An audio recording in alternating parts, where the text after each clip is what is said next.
Hello students. आज हम पढ़ने वाले हैं, जैसा कि आप देख रहे हैं टॉपिक हमारे यहाँ पर हरियाणा बोर्ड के पेपर में आने वाले महत्वपूर्ण प्रश्न हम करेंगे 10th क्लास के लिए। क्लास 10 के एचपीएससी के अंदर जो क्वेश्चंस आपके पास हरियाणा बोर्ड में आते हैं तो उन्हीं के बारे में हम जिक्र करेंगे और हम स्टार्ट करेंगे इसको फर्स्ट यूनिट से। और रेगुलर हम आपको बताते रहेंगे कि हरियाणा बोर्ड में कौन कौन से क्वेश्चन हैं जो आपके लिए मोस्ट इंपोर्टेंट है। तो इसके लिए लगातार हमसे जुड़े रहिएगा। तो आज का जो हमारा पहला लेक्चर है हरियाणा बोर्ड के पेपर में आने वाले महत्वपूर्ण प्रश्न में फर्स्ट लेसन से हमारा जो सबसे इंपॉर्टेंट क्वेश्चन है वो है रासायनिक अभिक्रियाओं के प्रकार। तो हम यहाँ पर बात कर रहे हैं रासायनिक अभिक्रियाओं के प्रकार कि जो हमारी रासायनिक अभिक्रियाएं हैं वो कितने प्रकार की हमारे पास होती हैं। तो उसी के बारे में हमारा सबसे पहला क्वेश्चन है और मोस्ट इंपोर्टेंट क्वेश्चन है। ये क्वेश्चन आपका 2 से 4 नंबर पे आपको मिलता है। अगर ये पार्ट वाइज क्वेश्चन आपका आता है तो आपका 2 नंबर में आपको मिलेगा और अगर ये पूरा क्वेश्चन आपका आता है तो 4 से 5 नंबर में आपको ये क्वेश्चन मिलता है। तो रासायनिक अभिक्रिया सबसे पहले हम जानते हैं रासायनिक अभिक्रिया हम किसको कहते हैं। कोई भी ऐसी अभिक्रिया जिसके अंदर कोई ना कोई परिवर्तन होता है और परिवर्तन भी कैसा रासायनिक परिवर्तन। तो जिन अभिक्रियाओं के अंदर रासायनिक परिवर्तन होता है उनको हम क्या बोलते हैं रासायनिक अभिक्रिया बोलते हैं। रासायनिक परिवर्तन का मतलब होता है कि कुछ नया पदार्थ आपके पास जब बनकर आता है तैयार होता है तो वो आपके पास क्या कहलाती है रासायनिक अभिक्रिया कहलाती है। तो रासायनिक अभिक्रियाओं के प्रकार में जो पहला प्रकार हमारे पास है उसको हम बोलते हैं संयोजन अभिक्रिया। क्या बोलेंगे उसको संयोजन अभिक्रिया। जैसा कि आपको नाम से यहाँ पर पता लग रहा है संयोजन। संयोजन का मतलब होता है दो चीजों को जोड़ना और जब दो चीजों को जोड़कर हम एक कोई भी पदार्थ बनाते हैं तो उसको हम क्या बोलेंगे संयोजन बोलेंगे। तो संयोजन अभिक्रिया के अंदर आपके पास यहाँ पर क्या होगा जब कोई भी दो या दो से ज्यादा अभिकारक आपके पास मिलकर एकल उत्पाद का निर्माण करते हैं। मतलब एक उत्पाद अगर आपके पास बनाते हैं तो वो अभिक्रिया आपके पास क्या कहलाती है संयोजन अभिक्रिया कहलाती है। तो लिखने में भी देखिए लिखते समय आपने सबसे पहले यहाँ पर ऐसे हेडिंग बना लेनी है और हेडिंग बना के इसको अच्छे तरीके से लिखना है क्योंकि बोर्ड के पेपर के अंदर बिल्कुल साफ साफ पौष्टिक शब्दों में आपका जो आंसर है वो लिखा होना चाहिए। तो जिन अभिक्रियाओं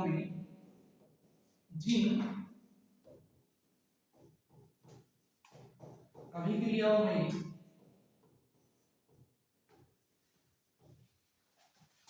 दो या दो से अधिक दो से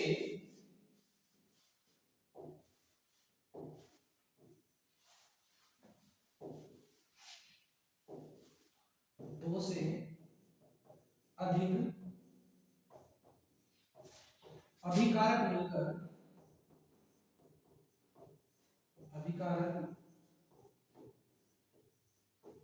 मिलकर एकल उत्पाद का निर्माण करते हैं। एकल उत्पाद का निर्माण करते हैं वह अभिक्रिया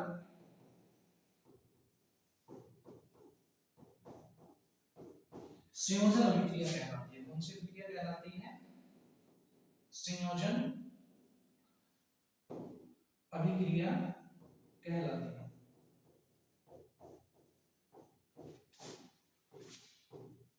साथ ही साथ इसके नोट्स बनाते रहिए।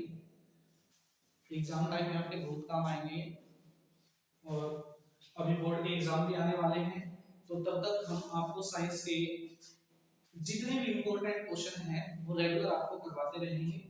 तो संयोजन अभिक्रिया हम पढ़ते हैं यहाँ पर जिन अभिक्रियाओं में दो या दो से अधिक अभिकारक, यहाँ पर एक वर्ड आपके पास आ रहा है अभिकारक। अभिकारक क्या होता है यहाँ पर देखिए अलग से मैं बता रहा हूँ इसको। अभिकारक हम किसको बोलते हैं? वो पदार्थ जो किसी रासायनिक अभिक्रिया के अंदर हिस्सा लेते हैं। जैसे आपने देखा होगा कहीं पर ऐसे लिखा हुआ C+O2 से आपके पास CO2 बन रहा है।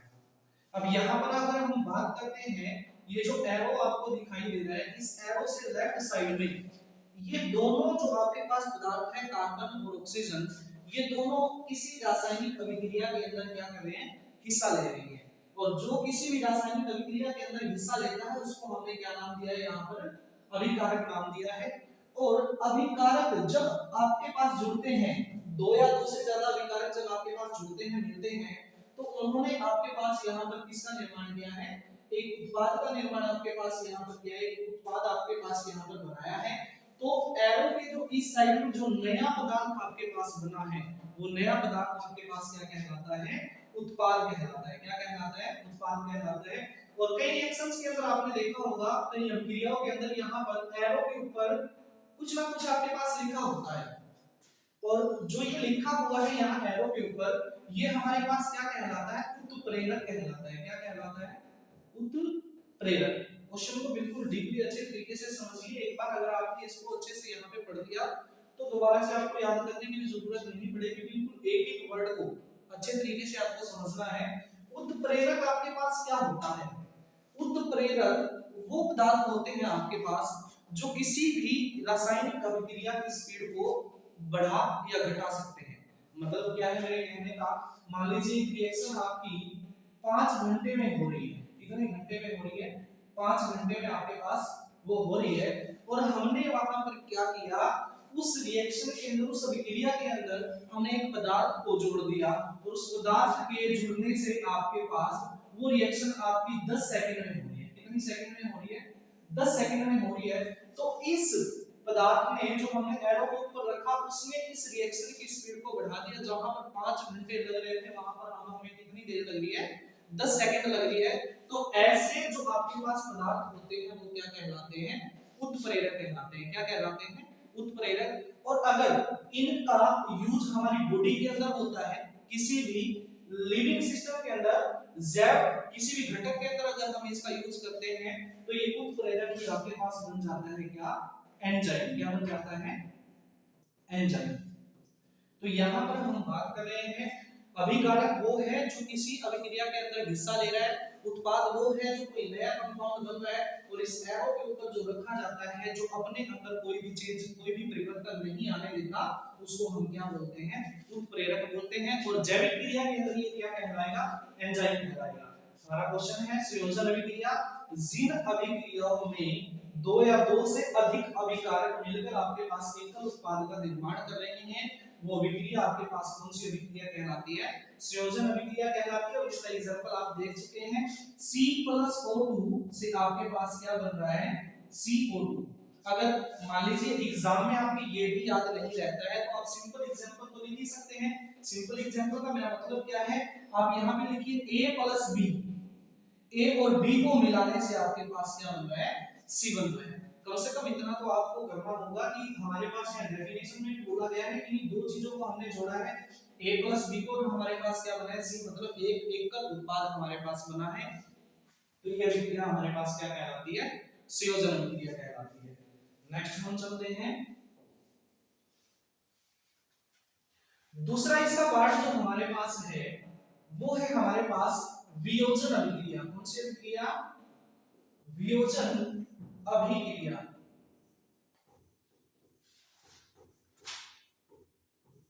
तो देखिए वियोजन जो आपके पास होता है, वियोजन का मतलब होता है टूटना। क्या होता है? टूटना। मतलब एक ऐसी अभिक्रिया जिसके अंदर एक आपके पास कोई भी अभिकारक है, वो दो या दो से ज्यादा उत्पाद के अंदर क्या होता है? टूट जाता है, वियोजित हो जाता है। तो ऐसी अभिक्रिया को हम क्या बोलेंगे? वियोजन अभिक्रिया बोलेंगे। क्या कहेंगे उसको? वियोजन अभिक्रिया हम कहेंगे। तो हम यहाँ पर लिखेंगे वह अभिक्रिया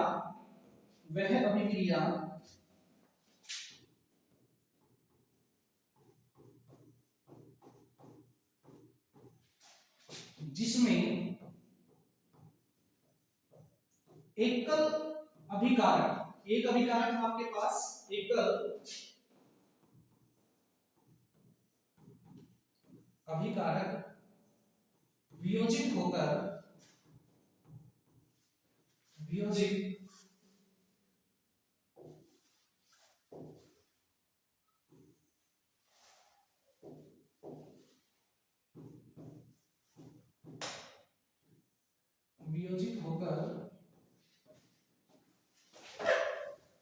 दो या दो से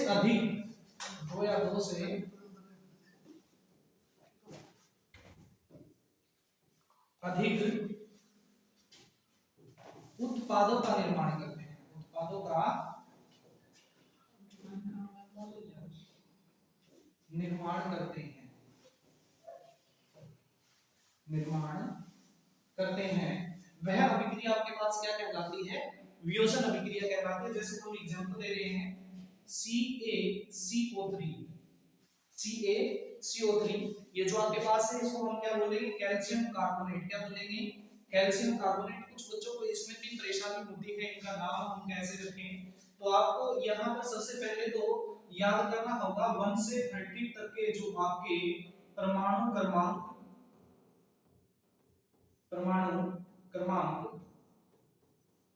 इनके आपको याद करने हैं और साथ ही साथ आपको पता करना है। जैसे हमारे पास 1 पे हाइड्रोजन, 2 पे हीलियम, 3 पे लिथियम, 4 पे बेरिलियम, 5 पे बोरोन, 6 पे कार्बन, 7 पे नाइट्रोजन, 8 पे हमारे पास ऑक्सीजन, 9 पे क्लोरीन, 10 पे नियोन। ऐसे करके हमने 1 से 30 तक इसको क्या करना है? लर्न करना है। जो ये हमारे पास है इसका नाम अगर हम लिखें तो प्रतीक हमें याद होना चाहिए। इसका जो सिंबल जो हम यूज करते हैं, इसका जो प्रतीक हम यूज करते हैं कैल्शियम के लिए हम इसका यूज करते हैं Ca का। और यहाँ पर आपके पास जो CO3 2- साथ में आपने ये भी याद करना है, इसको हम बोलते हैं कार्बोनेट। क्या बोलते हैं? कार्बोनेट। अब हमारे पास जैसे जब भी हम कैल्शियम को अगर लिखेंगे तो ये ऐसे लिखा जाता है Ca2+ और दूसरा हमारे पास यहाँ पर आ रहा है CO3 2-। जब दोनों एक जैसी संख्याएं होती हैं तो कैंसिल हो जाती है, तो आपके पास ये बनता है CaCO3। तो ये आपके पास बन जाएगा कैल्शियम कार्बोनेट। अगर हम यहाँ से सोडियम कार्बोनेट की बात करें, फॉर एग्जांपल जैसे किसी ने बोल दिया हमें कि सोडियम कार्बोनेट लिखें, सोडियम कार्बोनेट लिखें, तो कैसे लिखेंगे हम? सोडियम के लिए जो प्रतीक यूज किया जाता है वो हमारे पास क्या होता है? Na, और इसके ऊपर हमारे पास यहाँ पर प्लस चार्ज होता है, ठीक है। और कार्बोनेट में हमारे पास क्या होता है? CO3 2-। मैंने अभी बताया, मैं साथ ही साथ आपको बताता रहूंगा इनके लिए फॉर्मूले आपके कैसे याद होते हैं, आप रेगुलर इसको देखते रहिएगा। तो यहाँ पर जो संख्या आपके पास होती है, जहां पर अकेला प्लस या माइनस होता है वहां पर 1 होता है, और यहाँ पर हमने क्या करना है? इस 2 को इसके नीचे ले आना है और इस 1 को इसके नीचे, तो हम यहाँ से लिखेंगे इसका जो फॉर्मूला आपके पास बनेगा Na2CO3। तो ये जो फॉर्मूला आपके पास बन जाएगा ये किसका फॉर्मूला? आपके पास सोडियम कार्बोनेट का। तो ये आपके पास कैल्शियम जो कार्बोनेट है, इस कैल्शियम कार्बोनेट में आपके पास हमने इसको जब हीट किया, जब हमने इसको हीट किया तो ये आपका टूट रहा है CaO+ में CO2 के अंदर। यहाँ पर जो आपके पास है ये कैल्शियम कार्बोनेट है और ये आपके पास क्या है? कैल्शियम ऑक्साइड, जिसका दूसरा नाम आपके पास क्या होता है? बिना बुझा हुआ चूना। 1 नंबर में क्वेश्चन आपसे पूछता है ये, बिना बुझे हुए चूने का रासायनिक सूत्र बताइए। बिना बुझे हुए चूने का रासायनिक सूत्र। तो ये बिना बुझे हुए चूने का रासायनिक सूत्र आपके पास है। 1 नंबर में क्वेश्चन एग्जाम में आपसे एमसीक्यू में बहुविकल्पीय जो प्रश्न आपके पास आते हैं उन्हें पूछ सकता है। बिना बुझे हुए चूने का जो रासायनिक सूत्र है वो आपके पास क्या है? CaO, और ये दूसरा आपके पास क्या बना है? CO2। तो इस रिएक्शन में देखिए आपके पास एकल अभिकारक आपके पास था, एक अभिकारक था जो टूटकर आपके पास किसमें बदला है? 2 उत्पादों में बदला है। तो ऐसी जो अभिक्रिया आपके पास होती है वो क्या कहलाती है? वियोजन अभिक्रिया कहलाती है। तो हमने यहाँ पर यही लिखा है, वह अभिक्रिया जिसमें एकल अभिकारक वियोजित का मतलब क्या होता है? टूटना। मैंने अभी बताया था, टूटना मतलब टूटकर दो या दो से अधिक उत्पादों का निर्माण करती है तो उसको हम क्या बोलेंगे, वियोजन अभिक्रिया बोलेंगे। या इसके लिए हम एग्जांपल ले सकते हैं, ये हमारे नहीं याद रहेगा तो ये हमारा जो टूट रहा है वो किसके अंदर, बी प्लस सी के अंदर। डी भी लिख सकते हैं, मतलब दो या दो से ज्यादा कितने भी हमारे पास उत्पादों के अंदर ही आपके पास क्या हो जाता है, टूट जाता है, तो ऐसी अभिक्रिया आपके पास क्या कहलाती है, वियोजन अभिक्रिया कहलाती है। पहले हमने पढ़ा क्या, संयोजन, दूसरा हमारे पास है वियोजन। नेक्स्ट हम कर रहे हैं इसी का तीसरा पार्ट हमारे पास आता है,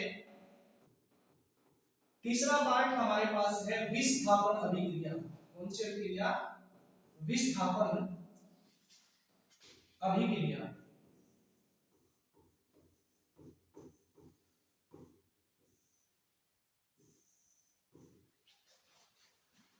विस्थापन अभिक्रिया हम किसको बोलेंगे, देखिए यहाँ पर एक वर्ड आपके पास आ रहा है विस्थापन। विस्थापन का मतलब क्या होता है, पहले ये समझिए, जब हम किसी एक कंपाउंड को, एक किसी भी अभिकारक को उठा के एक जगह से दूसरी जगह हम रखते हैं, जब एक पदार्थ को हम एक जगह से उठाएंगे दूसरी जगह पे रखेंगे, जैसे आपने प्रतिस्थापन पढ़ा है, ठीक है, वैसे ही आपके पास ये विस्थापन। यहाँ पर आपके पास क्या होता है कि कोई भी एक शक्तिशाली आपके पास कोई भी एजेंट आता है, वो क्या करता है, किसी कंपाउंड के अंदर से दूसरे यौगिक को क्या कर देता है, विस्थापित कर देता है। तो ऐसी अभिक्रिया आपके पास क्या कहलाती है, विस्थापन अभिक्रिया कहलाती है।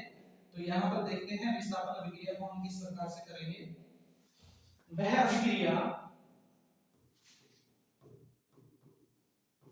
वह अभिक्रिया जिसमें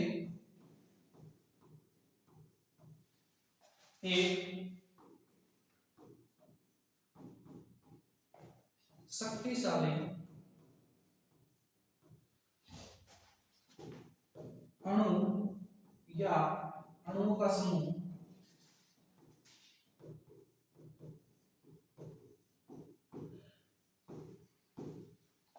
किसी यौगिक से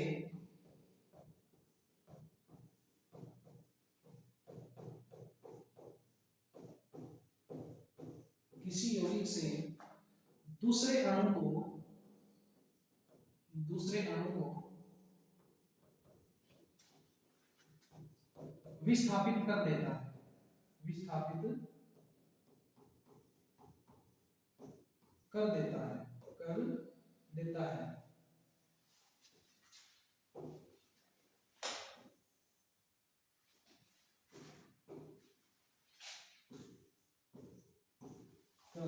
देता है।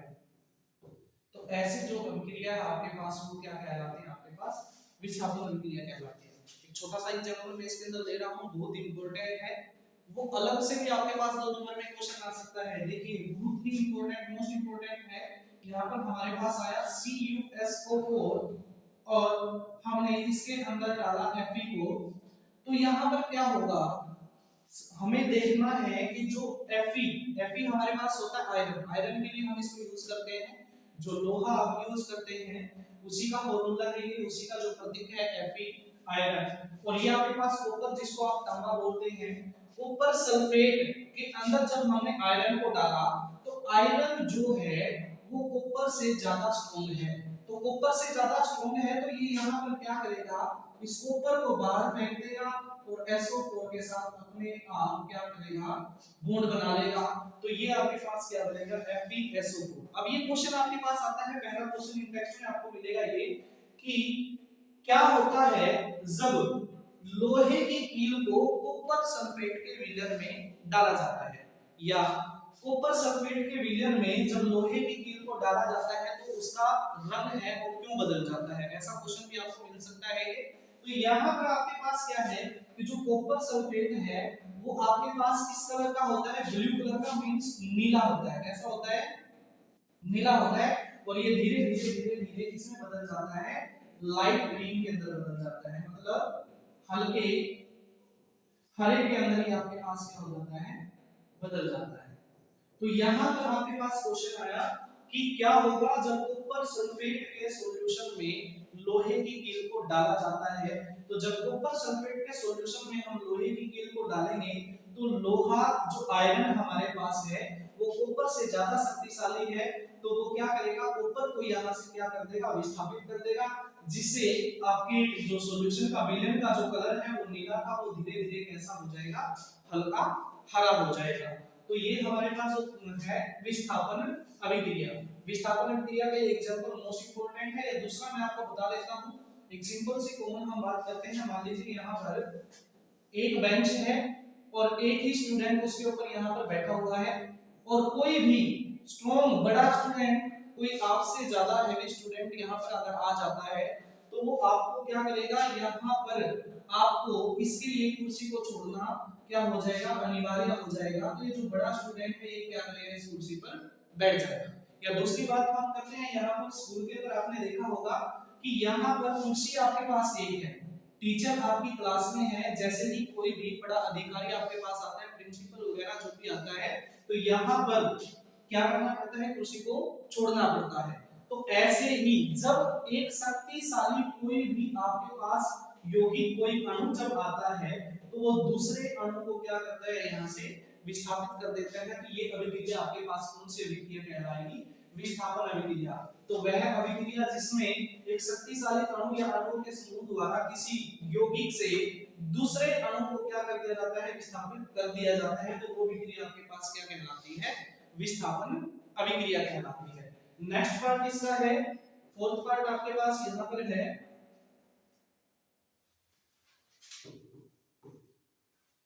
द्विविस्थापन अभिक्रिया। द्विविस्थापन अभिक्रिया, द्विविस्थापन अभिक्रिया।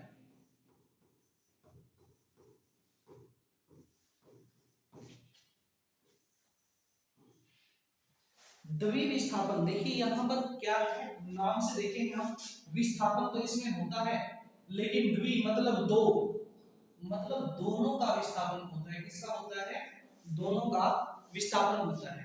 मतलब क्या है, जैसे आपके पास यहाँ पर एक बेंच है, एक बेंच यहाँ पर है, यहाँ पर आपका कोई दोस्त पहले से बैठा हुआ है और यहाँ पर आप बैठे हुए हैं, लेकिन आप दोनों चाहते हैं कि हम एक दूसरे की सीट को चेंज कर लें। मतलब आपका जो दोस्त है वो भी चाहता है कि मैं इस सीट पे बैठूं और ये भी चाहता है कि मैं इस सीट पे बैठूं, तो दोनों आपस में क्या कर लेते हैं, अपनी सीट को चेंज कर लेते हैं। तो ऐसा ही कुछ इस अभिक्रिया के अंदर होने वाला है। तो यहाँ पर हम बात करेंगे द्विविस्थापन अभिक्रिया के अंदर वह अभिक्रिया जिसमें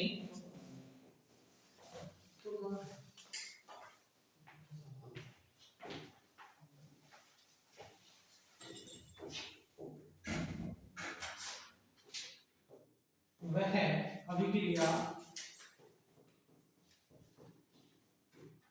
जिसमें अणुओं के समूह का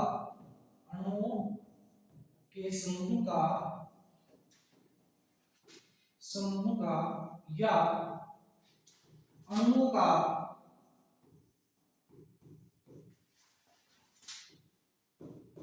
आदान प्रदान होता है, आदान प्रदान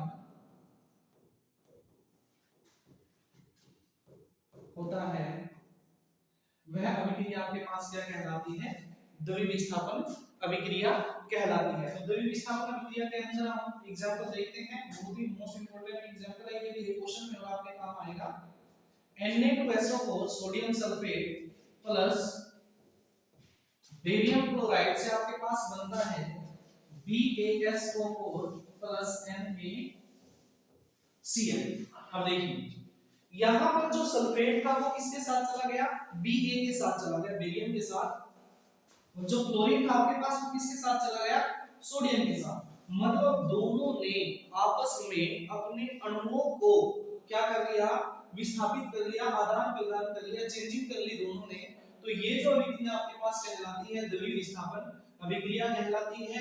और द्विविस्थापन अभिक्रिया का जो ये एग्जांपल है, ये एग्जांपल आपको एक और क्वेश्चन में काम आएगा। क्वेश्चन है आपके पास अपक्षेपण अभिक्रिया, ये भी बहुत इंपॉर्टेंट क्वेश्चन आपके पास है, अपक्षेपण अभिक्रिया। अपक्षेपण अभिक्रिया क्या होती है, जिसमें आपके पास दो विलयन मिलते हैं और दो विलयन के मिलने से किसी ऐसे पदार्थ का आपके पास निर्माण होता है जो जल में अविलेय होता है, वो आपके पास क्या कहलाता है, अवक्षेप कहलाता है। और जिस अभिक्रिया के अंदर ये बनता है वो अभिक्रिया आपके पास अवक्षेपण अभिक्रिया कहलाती है। उसके अंदर भी आपके पास ये एग्जांपल चलेगा, ये जो BaSO और आपके पास बन रहा है ये क्या है, अवक्षेप है। क्या है, अवक्षेप है। तो यहां से हम देखते हैं हमारे क्वेश्चन जो हुए हैं स्टार्टिंग से दोबारा एक बार हम ले लेते हैं इनको। पहला क्वेश्चन हमने किया है रासायनिक अभिक्रियाओं के प्रकार में संयोजन अभिक्रिया को, और संयोजन अभिक्रिया मैंने यहाँ पर क्या बताया, जिसमें दो या दो से अधिक अभिकारक मिलकर एकल उत्पाद का निर्माण करते हैं, वो अभिक्रिया आपके पास कहलाती है कौन सी, संयोजन अभिक्रिया। अब आपके पास ऐसा भी आ सकता है, संयोजन अभिक्रिया को उदाहरण सहित समझाइए। तो 2 नंबर में क्वेश्चन आपके पास आ सकता है, तो आप इसकी डेफिनेशन को, इसकी परिभाषा को लिखेंगे और साथ ही इसका क्या करेंगे, एग्जांपल देंगे। नेक्स्ट हमारे पास आता है विस्थापन वियोजन अभिक्रिया। वियोजन अभिक्रिया वो है जिसमें एकल अभिकारक वियोजित होकर टूटकर दो या दो से अधिक उत्पादों का निर्माण करता है, वो आपके पास वियोजन अभिक्रिया कहलाती है। इसका एग्जांपल हम देंगे। और मैंने यहाँ पर आपको एक बहुत ही इंपॉर्टेंट बात बताई है कि ये जो अभिक्रिया है, यहाँ पर CaO जो बन रहा है ये बिना बुझे हुए चूने का रासायनिक सूत्र है, और ये आपको कहीं ना कहीं क्वेश्चन में, बहुविकल्पीय में या फिर वन वर्ड में आपको कहीं पर भी ये देखने को मिल सकता है। नेक्स्ट हमारा है विस्थापन अभिक्रिया। विस्थापन अभिक्रिया मैंने क्या बताया, जब एक जो आपके पास अणु है वो दूसरे अणु को किसी यौगिक से क्या कर देता है, विस्थापित कर देता है, तो विस्थापन अभिक्रिया। इसी के अंदर हमने क्वेश्चन किया है क्या होगा अगर हम कॉपर सल्फेट के विलयन में लोहे की कील को डाल देते हैं, ये भी बहुत इंपॉर्टेंट क्वेश्चन है। तो यहाँ पर हमने इसका एग्जांपल देखा है, जो आयरन है वो क्या कर देगा, यहाँ पर कॉपर को यहाँ से विस्थापित कर देगा और कॉपर आपका अलग हो जाएगा। यहाँ के पास जो सॉल्यूशन बनेगा वो बनेगा फेरस सल्फेट का। नेक्स्ट आपके पास है यहाँ पर द्वि विस्थापन अभिक्रिया। वह अभिक्रिया जिसमें अणुओं के समूहों का या अणुओं का आपके पास क्या होता है, आदान प्रदान होता है, वह अभिक्रिया आपके पास क्या कहलाती है, द्वि विस्थापन अभिक्रिया। इसी के अंदर हमने किया अवक्षेपण अभिक्रिया। अवक्षेपण अभिक्रिया में आपने क्या देखा कि जब दो विलयनों को आप मिलाते हैं, किसी भी दो विलयन को आपने मिला दिया और उनके मिलने से आपके पास एक पदार्थ बन रहा है जो जल में अच्छी तरह से घुल नहीं रहा है, जल में अविलेय है, तो वो आपके पास अवक्षेप कहलाता है। जैसे इस रिएक्शन में आपके पास BaSO अवक्षेप है। तो यहाँ पर आपने तीन महत्वपूर्ण प्रश्नों को आपने किया है। सबसे पहला हमारे पास अभिक्रियाओं के प्रकार, दूसरा क्वेश्चन हमारे पास हो गया क्या होगा जब कॉपर सल्फेट के विलयन में हम आयरन की जो कील को हम डालेंगे तो उसका जो रंग है, उसका जो कलर है वो क्यों चेंज हो जाता है, क्यों बदल जाता है। और तीसरा क्वेश्चन हमारे पास है अवक्षेपण अभिक्रिया। अब क्वेश्चन आपके पास ऐसे भी आ सकता है कि समझाइए या दर्शाइए किस प्रकार संयोजन और वियोजन अभिक्रिया एक दूसरे के विपरीत हैं। तो ऐसे भी आपके पास क्वेश्चन आ सकता है। क्वेश्चन कितने भी तरीके से बन सकता है, तो क्वेश्चन को आपने अच्छे तरीके से गहराई से समझना है, जिससे आप क्वेश्चन को अच्छे तरीके से कर चुके। थैंक्स। हम इस वीडियो के अंदर और भी नेक्स्ट क्वेश्चन आपको रेगुलर करवाते रहेंगे। आप देखते रहिए, हमसे लगातार जुड़े रहिएगा। और ये क्वेश्चंस, ऐसे क्वेश्चंस मैं आपको करवा रहा हूं जो बोर्ड के एग्जाम के लिए बहुत ही ज्यादा महत्वपूर्ण है, और मैं 100% गारंटी हूं कि जो भी क्वेश्चन यहाँ पर आपको करवाए जाएंगे वो आपको बोर्ड के एग्जाम में बहुत महत्वपूर्ण आपको मिलेंगे वो क्वेश्चन, और आपके लिए एक सफलता का कारण बनेंगे। Thank you.